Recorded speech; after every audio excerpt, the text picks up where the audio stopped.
రాహుల్ అయితే రెడీ అవుతూ ఉండగానే రుద్రాణి అయితే వస్తానమాట.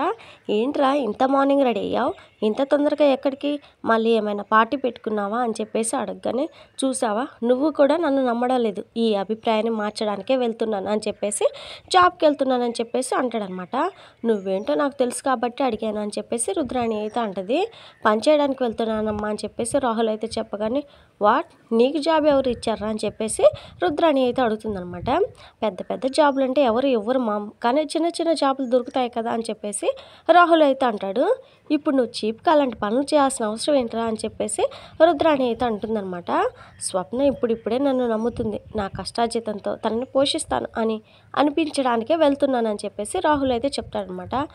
దానికి కష్టపడి ఎందుకురా, ఆ డబ్బు లేదు నేను ఇస్తాను కదా, నటించు అని చెప్పేసి అంటదనమాట. కానీ రాహుల్ మాత్రం అందుకు ఒప్పుకోడనమాట. లేదు మా, మనం చేసేది మోసమైనా సరే దానిలో కూడా నిజాయితీ ఉండాలి, అప్పుడే స్వప్న నన్ను నమ్ముతుంది. పైగా ఇంట్లో వాళ్ళు కళ్ళు అని నా మీదే ఉన్నాయి, కొంచెం డౌట్ వచ్చినా ప్రమాదమే, కొడితే కుంభస్థలం కొట్టాలి, రాజు ప్లేస్లో కూర్చోవాలని చెప్పేసి రాహుల్ అయితే అంటాడు. రే, నిన్ను చూస్తుంటే నాకు చాలా గర్వంగా ఉందిరా అని చెప్పేసి రుద్రాణి అయితే అంటది. ఇప్పుడైనా మమ్మీ, ఇంకా చాలా ఉంది, సాధించాక అప్పుడు గర్వపడదులే కానీ బాయ్ అని చెప్పేసి బయటకైతే బయలుదేరతాడనమాట. ఇక హాల్లో స్వప్న అయితే కనిపిస్తుంది. రాహుల్ బయటకు వెళ్తున్నాడని, ఎక్కడికి ఎంత పొద్దున్నే వెళ్తున్నావు అని చెప్పేసి అడుగుతుందన్నమాట. ఇప్పటి వరకు నా గురించి మాత్రమే ఆలోచించాను స్వప్న, ఇక నుంచి నీ గురించి ఆలోచించాలని, నీ గురించి ఏదో ఒకటి చేయాలని అనిపిస్తుంది, అందుకే వెళ్తున్నానని చెప్పేసి రాహుల్ అయితే అంటాడనమాట. అర్థం కాలేదు రాహుల్ అని చెప్పేసి స్వప్న అయితే అంటుంది. ఈ ఇంట్లో ఎవరు నమ్మినా నమ్మకపోయినా నువ్వు నన్ను నమ్మావు, ఆ నమ్మకాన్ని నిలబెట్టుకోవడానికి వెళ్తున్నానని చెప్పేసి రాహుల్ అయితే చెప్తాడనమాట. ఇక రాహుల్ని అయితే అలానే చూస్తూ ఉంటుంది అనమాట స్వప్న. ఇక స్వప్న ఎమోషన్స్, ఎక్స్ప్రెషన్స్ అంతా గమనిస్తూ ఉంటాడు రాహుల్. వెంటనే, ఈవినింగ్ నీకు సర్ప్రైజ్ కూడా ఉంది, జస్ట్ వెయిట్ అండ్ సీ అని చెప్పేసి వెళ్ళిపోతాడనమాట బయటికి. స్వప్న అయితే చాలా నమ్మకంతో రాహుల్ కోసమే ఆలోచిస్తూ ఉంటుంది అనమాట. మారాడని చెప్పేసి నమ్ముతుంది. ఇక అప్పుడే ఇందిరాదేవి అయితే వచ్చి, వాడు ఎక్కడికి వెళ్తున్నాడా అని చెప్పేసి అడగగానే, తెలియదామమ్మ, ఏదో పని మీద వెళ్తున్నట్టున్నాడు అని చెప్పేసి స్వప్న అయితే చెప్తుంది అనమాట. నువ్వు మళ్ళీ చేసిన తప్పే చేస్తున్నావు స్వప్న అని చెప్పేసి ఇందిరాదేవి అయితే అంటుంది. నేనేం చేశానమ్మమ్మ, ఎందుకు అలా అంటున్నారని చెప్పేసి స్వప్న అయితే అర్థం కాక అడుగుతుందనమాట. వాడిని అలా ఇష్టం వచ్చినట్లు తిరగనిచ్చినందుకే కదా అలా తయారయ్యాడు, మళ్ళీ అలా వదిలేస్తావేంటి, ఎక్కడికి వెళ్తున్నాడు, ఏం చేస్తున్నాడని భార్యగా నువ్వు తెలుసుకోవాలి కదా అని చెప్పేసి ఇందిరాదేవి అయితే అంటుందన్నమాట.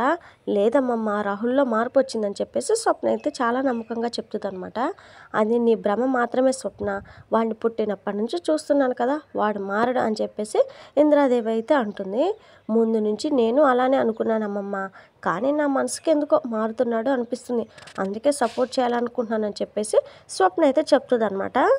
చూడు స్వప్న, అడవిలో ఎలాంటి మృగంతోనైనా స్నేహం చేయొచ్చు, ఒక నక్కతో తప్ప. నీ మొగుడిని నక్కతో పోల్చినందుకు నీకు కోపం వచ్చినా అదే నిజం, మోసం చేయడం వాడి రక్తంలోనే ఉంది, మోసం చేయడం లేదని ముఖం జాలిగా పెడితే మోసం చేస్తాడు, జాగ్రత్తగా ఉండు అని చెప్పేసి ఇక ఇంద్రాదేవి అయితే వెళ్ళిపోద్ది అనమాట. కానీ స్వప్న మాత్రం బాధగా, ఏదో ఒక రోజు రాహుల్ని నమ్మే రోజు వస్తుంది అమ్మమ్మ అని చెప్పేసి అనుకుంటూ ఉంటుంది అనమాట.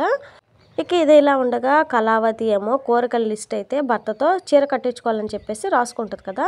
రాజు అందుకే చీర కట్టడానికి రెడీ అవుతాడు అనమాట. తీరా రాజు కావ్యకి చీర కట్టే టైంలో రొమాంటిక్గా ఫీల్ అయ్యి కళావతిని ఇక ముద్దు పెట్టబోతాడు అనమాట.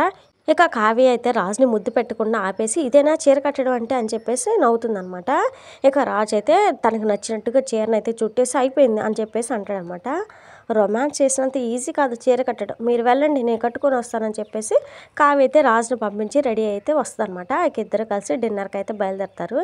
ఏమండి, నన్ను నిజమైన రౌడీలు ఏడిపిస్తుంటే మీరు హీరోలా వాళ్ళని కొట్టడం చూడాలని ఉందండి అని చెప్పేసి ఇంకో కోరిక అయితే బయట పెడుతుంది అనమాట.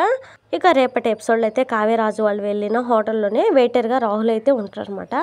ఇక రాహుల్ని చూసి రాజు కావ్య ఇద్దరు అయితే ఒకసారిగా షాక్ అయిపోతారు. ఇక కళావతి అనుకున్నట్టుగానే ఇంకా ఆ హోటల్కి నిజమైన రౌడీలు కూడా వస్తారనమాట. ఇక ఆ రౌడీలకి రాజుకి అయితే కావ్య కోసం ఫైటింగ్ కూడా జరుగుతుంది. ఇది ఫ్రెండ్స్ మరి వాళ్ళ ఎపిసోడ్. మన నెక్స్ట్ ఎపిసోడ్ని మనం మిస్ అవ్వకుండా మనం తెలుసుకోవాలనుకుంటుంటేనే లైక్ చేసి ఛానల్ని సపోర్ట్ చేయండి. Thank you friends.